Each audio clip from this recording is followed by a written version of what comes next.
9h21 sur TV Finance, merci d'être avec nous et on continue d'analyser les indices et les valeurs du monde entier. On continue d'ailleurs tout de suite avec Jean Amar de la cellule expert bourse de boursedirect.fr. Bonjour.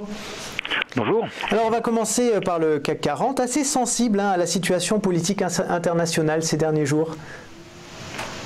Oui, tout à fait. Oui. Donc on réagit, à la reprise des négociations commerciales. L'intervention de la Banque de Chine nous a bien aidés. La renégociation de l'ALENA avec le Mexique, c'est fondamental. Et en attendant le Canada, le Canada devrait faire la même chose dans les prochains jours. Logiquement, ça devrait se faire. Ça va être plus facile en tous les cas. Que des négociations avec la Chine ou même bien l'Europe. Ça devrait être plus facile. Alors du coup, qu'est-ce qu'on peut analyser? J'ai pas compris, désolé. Qu'est-ce qu'on peut analyser du coup sur ce CAC? Pour l'instant, là, on stagne autour de 5500 points. C'est un niveau sur lequel on revient.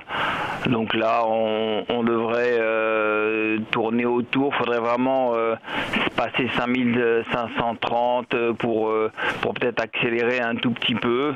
En revanche, tant qu'on reste au-dessus de la moyenne mobile 20, qui est à 5433, on en est un petit peu loin, mais ça peut aller vite. L'indice parisien gardera un maximum de chances de poursuivre son mouvement haussier. Alors pourquoi pas en direction du top annuel, situé à 5657, il me semble.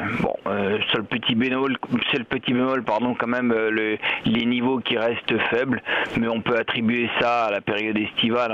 Tout le monde n'est pas encore rentré, donc les volumes sont particulièrement faibles. C'est pas... Ils accélèrent quand même un petit peu plus à la baisse, on a constaté. Ça c'est une petite faiblesse de la construction du mouvement haussier. C'est pas très rassurant, donc on va quand même attendre que tout ça se consolide bien et qu'on ait un mouvement qui se renforce avant de s'emballer. Pour l'instant, nous on est quand même toujours sur nos gardes. On fait du court terme, on est court-termiste, on regarde un petit peu ce qui bouge et on travaille les valeurs qui bougent. Les valeurs qui bougent comme Eramet, le secteur pétrolier, on revoit le secteur des automobiles qui rebouge un petit peu. On fait du stock picking en gros en attendant d'avoir une situation un peu plus claire de la tendance. Il y a aussi beaucoup d'incertitudes autour du budget italien. Est-ce que vous pouvez nous parler de cette situation? Alors effectivement, là, si vous voulez, il y a beaucoup d'incertitudes autour du budget italien qui sera voté fin septembre. C'est vraiment de nature à faire déraper, c'est de nature à faire déraper le déficit et et à entraîner des tensions, parce que on a bien vu le 10 ans qui est repassé hier à un niveau qu'on n'avait pas vu depuis mai dernier. Donc attention quand même. Là, si vous voulez, ce sera à surveiller de près quand même, parce que c'est vraiment systémique pour nous. En Europe, on est quand même fragilisé avec cette situation. Là, il y a toujours les tensions en Turquie, bien sûr, qu'on surveillera de près. Pour l'instant, c'est un petit peu en sommeil. Et et tout ça, ça peut entraîner aussi une faiblesse, une consolidation des marchés émergents, donc ça entraîne la baisse des valeurs des matières premières, etc. Ça, c'est pas terminé, ça, si vous voulez.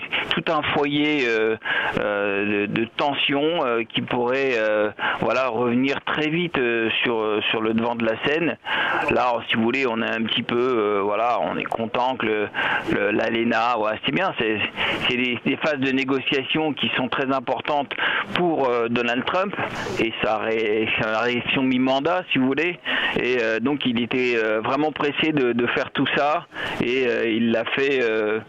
Il il a influencé, si vous voulez, tout ça pour que ça soit fait rapidement. Donc ça a marché. Il est très fort pour ça. Hein. Bon, il est un petit peu adepte d'un interventionnisme exacerbé. Hein. On voit qu'il intervient sur le dollar pour quand le dollar, pour que le dollar dès que le dollar se renforce. Il est là aussi dès qu'une hausse des taux lui paraît un petit peu excessive. Du coup, tous ces processus qui seraient un petit peu négatifs pour l'économie américaine, les actions américaines ont moins d'impact. C'est quand même le premier président américain qui regarde le Standard & Poor's et le Dow Jones comme indicateur de sa performance politique. Hein, attention. Alors, justement, tiens, on va peut-être passer à l'euro-dollar pour voir ce qui se passe. Difficile hein, de prévoir l'avenir sur l'euro-dollar. C'est difficile de lire dans les lignes là. Oui, c'est vrai. Il monte un peu, il rebaisse un peu. C'est vraiment difficile de prévoir l'avenir parce que, si vous voulez, il est dépendant de toutes ces tensions commerciales et du risque lié surtout aussi à l'Italie. Hein, faut pas l'oublier. Là, on a eu un rebond depuis le 15 août. On constate à court terme quelques tensions de survente. Bon, d'un point de vue graphique, l'euro a entamé son pullback sur 1,13. La prochaine résistance, on s'y est frotté hier, un 17,40, un 17,50. Je crois qu'au-delà, on a la capacité d'aller chercher la zone 1,18, 1,18,40. C'est probable. Attention, ce scénario serait invalidé sous 1,15,30. Dans le fond, si vous voulez, la structure a toujours un biais baissier sous un 18,85, un 17,70. Tant que ça reste sous ces niveaux-là, on a toujours la capacité d'aller chercher un 11, un 11,8, un 11 quoi. Donc ce serait invalidé, si vous voulez, ce scénario de baisse si réellement on s'installe au-dessus d'un 19,30. C'est pas encore gagné. Ouais. Et du coup, est-ce que l'euro-dollar est aussi sensible aux tribulations, je dirais, de Donald Trump que peut l'être le CAC 40 ? Évidemment, on voit bien qu'il intervient à chaque fois que ça l'arrange et il influence tout le monde. Ouais. C'est son jeu, hein. Il est très fort pour ça. Ouais. Bon, il a fait de bonnes choses, attention, hein. Les baisses d'impôts, tout ça, je dis pas, hein, c'est très bien.